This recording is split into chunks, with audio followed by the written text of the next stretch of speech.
getting back to the Riglet program, I understand Chris might be around and we might be able to see some of the boards, because I think it'd be cool to Yes, I would love to introduce you to Chris Doyle, who he works in our rapid prototyping facility here at Craig's R&D Center, but he's the one who created this Riglet reel for me, and I think really it provides some of the most opportunity in the future with the way we can take this Riglet board, Riglet reel, PE snowboarding program, and Riglet on snowboarding program anywhere in the world. Right. Offer it up for free, connect it to a resort, and really I think is vital to future growth. Yeah, that's great.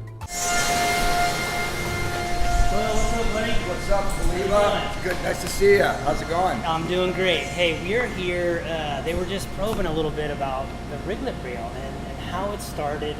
You know, it's taken on this life of its own, as you know, and right. It's become this powerful way for resorts to build future pipelines, and I was like, well, you have to meet Doyle then. Well, it's kind of cool because it started out as a thing and it turned into this whole program, which is really kind of nice, how a kernel of a seed of something. But you remember when you showed up in the shop one day with the dog leash and the carabiner, and you were like, I was dragging this around, but is there any way that we could like make it so it retracted?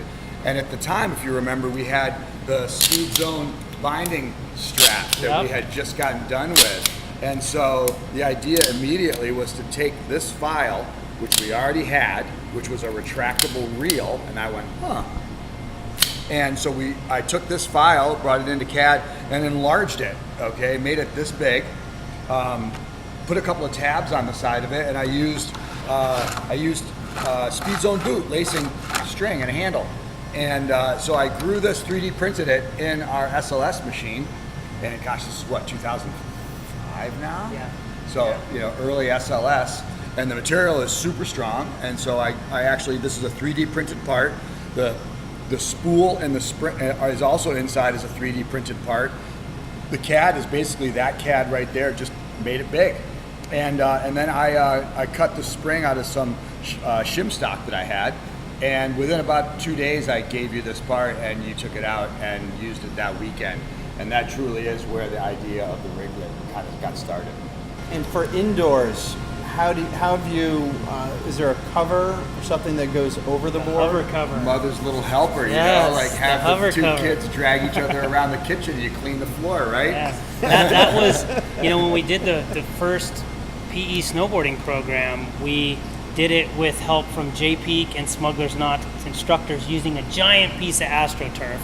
And one of the things we wanted to do was get rid of that so a PE teacher could do it by themselves. Yeah. And so we were having a little kids snowboarding roundtable at Squaw Valley. And I told them, I said, guys, if we can figure out a way to get rid of this giant piece of AstroTurf, we'll save tremendous costs. And then it will be, we can get it into a kit so one PE teacher can literally store it and run it by themselves. And that was the day we came up with the idea of the hover cover. And then the product team, because we were inspired by the Swiffer. You know, a little Swiffer cleaner upper. We're like, what if we just had a little Swiffer for the board? And so we made the hover cover, and that changed everything too. That was probably another moment in time Sold in kids being able to do this indoors in Mom's kitchen. Yep, Mom's kitchen, in the physical education program, in kindergarten through elementary school. Basketball court, in the mall, like you name it. This reel and that hover cover are two moments in time that have allowed us to break down a lot of those accessibility barriers as well as price barriers too, because most of these introductions are free.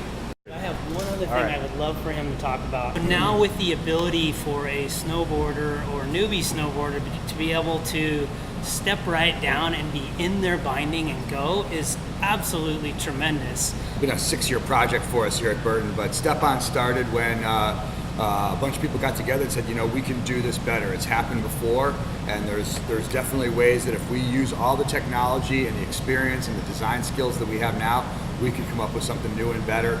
And thankfully, we really believe we did. The boot and the binding integrate very much like a buckle and a ratchet tongue. We used that sort of inspiration in the design of this, and the toe hooks to the toe cleats and the And the boot are kind of inspired by another old school step-in system called Fusion. But the boot and the binding just kind of pop together just like that. Like I knock everything on the floor. And you're attached in the toe, you're attached in the heel. You pop out like that, and it's instantly ready to go again. As I was working on this project with the rest of the team, immediately to me it became apparent that this could be a real godsend for the adaptive snowboarder. And so once we finally got the product fully developed and actually into production, I contacted Mike Schultz, who is the owner of BioAdapt and the designer and manufacturer of the VersaFoot.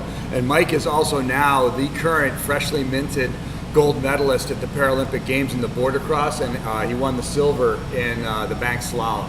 So he, before he went in and started training for the games, I gave him a call, and he sent us his foot, and I gathered a team of UVM students together to evaluate the project with the idea to optimize Mike's VersaFoot with our step-on system. And making it so that we're minimizing as many compromises the adaptive rider has to make for able-bodied equipment. And also, so our keywords were accessibility, adjustability, and durability. Okay, those three things had to happen. So the accessibility, we wanted to make it work with a standard step-on boot. And so we got rid of all the boot liner, we got rid of all these different parts around the binding and the foot, and we, using our laser sintering 3D printer, we made various components that would integrate the foot with the boot and provide, let's say, lift adjustment in the heel for the rider that needs it, motion in the toe adjustment, and up here so the boot could close around the upper part so that the rider is really riding on the shock with no strap going across the shock to inhibit its motion. And then we even took it a step further and we made a little tool carrier. So the tools that you need to make all your adjustments or things that get loose are right there when you pull the foot out of the boot. And we got it on snow this winter with some the Disabled Sports USA team, and it was just amazing for below the knee amputees and above the knee amputees. And then we had one guy that had lost both of his arms above the elbow, and for him, he was able to get twice as many runs or more out of the step-on in a day than having to strap in. And this guy had good dexterity with his prosthetics, but the step-on just made life so much easier for him. And the coolest thing about it is it rides great. People get in it, and it feels like you're binding. It does what you want it to do. And so we're going to continue with this project, working with Jeff and some of our other sponsors, Burton's partnership companies, and we're going to really try to push this project to a whole new level this year.